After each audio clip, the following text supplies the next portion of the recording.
Today I am going to talk to you. Today I'm going to talk to you about sexual harassment at work, in the workplace, because it is quite a topical subject at the moment, what with the case review, and also that's to do with the Metropolitan Police and all the sexual harassment, historic sexual harassment cases that they're having to deal with there. It's also recently, the BBC has undertaken an investigation into McDonald's, and they found that in the last 4 years, there's been over 1,000 cases of complaints of sexual harassment in the workplace.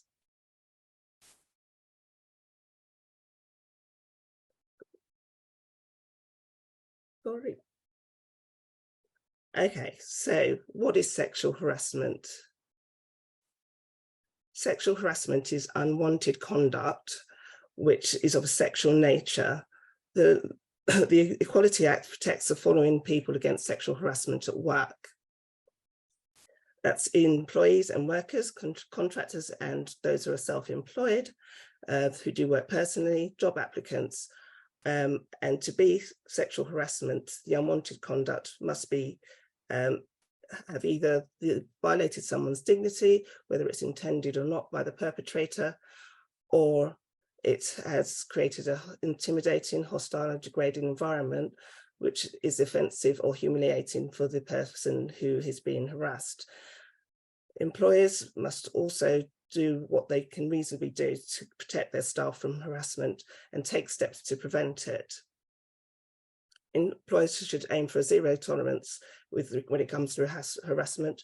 They should remove or reduce risks of sexual harassment to make sure that people feel safe, and offer support to anyone who's involved in a sexual harassment complaint.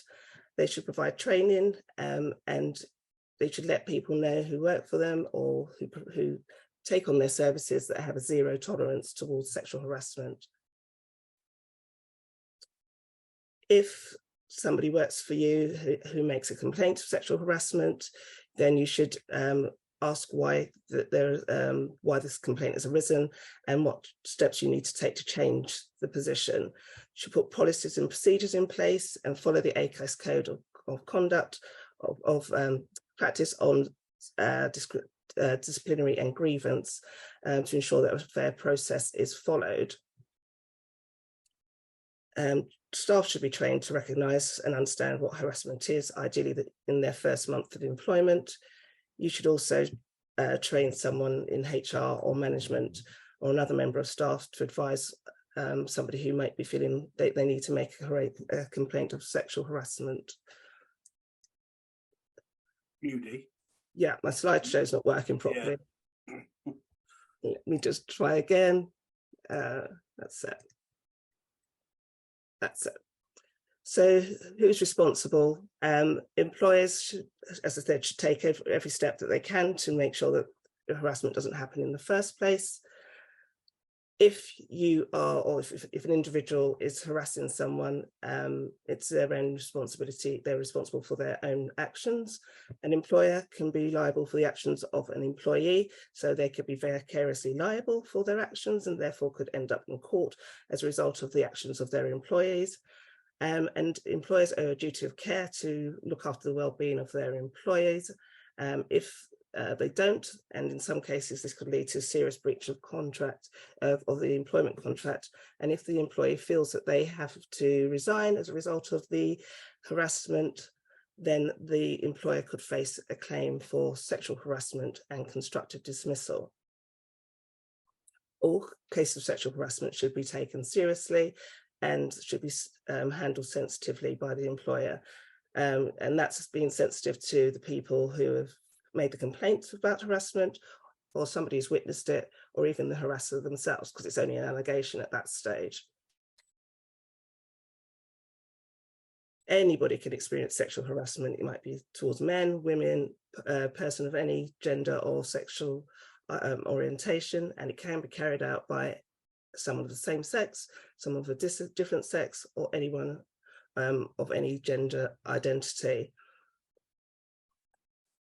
You could experience sexual harassment from anyone you come into contact with at work because of your job, including somebody you work with, such as a colleague or a worker.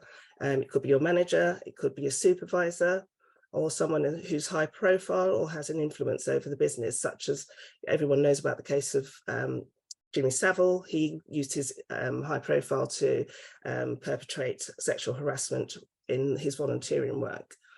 It could also be a customer, a client, or a member of the public who you face harassment with, and employers should take steps to prevent this. Examples of sexual harassment. Sexual harassment can be a one-off incident or an ongoing pattern of behaviour. It can happen to a person it can happen in person or, for example, online, such as by email or social media or messaging. It includes flirting, gestures, or making some sexual remarks about somebody's body or clothing or appearance.